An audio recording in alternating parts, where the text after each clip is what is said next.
Good afternoon, my amazing scientists. I'm here rocking my Bulbasaur shirt. What? Anyways, I just wanted to shoot a quick video for you and show you what our science experiment might look like. So this is what I showed you on the computer. And so basically what I did was I just kind of copied these things down that you see here in order to be on my own paper. So we'll start off with this page, which is my first page. So I wanted to keep this as simple as I could for you guys.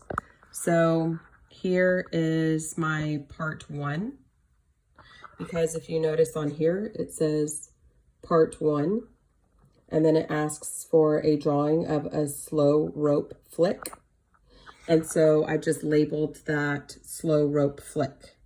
And then I put my box, and then I put what my drawing looks like. And then at the bottom here, it says from one peak to the next, it's called the wavelength, and the height from midway between the highest and lowest points is called the amplitude. Label the wavelength and amplitude on each of your drawings. So every one of your drawings, you need to do that. Okay. And then for my second box here, it says drawing of a quick rope flick. And so that's what I put right here for number 2. Looks like I wrote fast rope flick instead of quick, but that's okay. It's pretty close. And then my next slide, I have these 4 boxes here.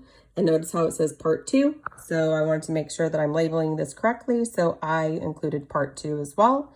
The first box is asking for a drawing of a wave with a large amplitude. So I just put large amplitude. And remember, I used 4 lines in order to make that box. I let this paper help me out with that. But this is your paper, so you could choose however many lines that you would like. But I would say a minimum of 3. Don't go any less than that, because that would be a pretty skinny box. And so for number 2, it says draw a wave with a small amplitude. So I put short amplitude.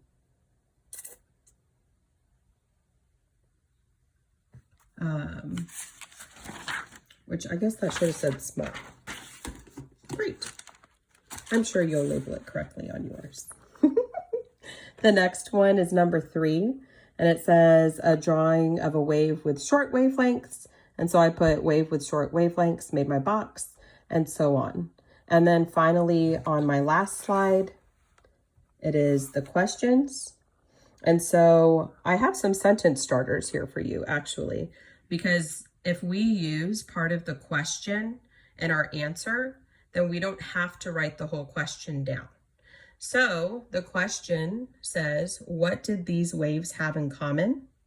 And your sentence starter is, these waves had blank in common. So you're going to say what they had in common. And I know this because. So you're going to tell me, how do you know that they have those things in common? What did you see? What did you experience during this science experiment? And then number 2, the difference between these waves were, what was the difference between those waves that you saw? So make sure that you're being descriptive there, but that's your sentence starter. And then number 3 says, did you notice any patterns that occurred when making waves? So your sentence starter is, the patterns I noticed were, and then you can finish that out. So I wanted to show you what it would look like if you were doing this on paper, and then you were going to send me photographs either in Google Classroom or on Class Dojo. Thanks for watching.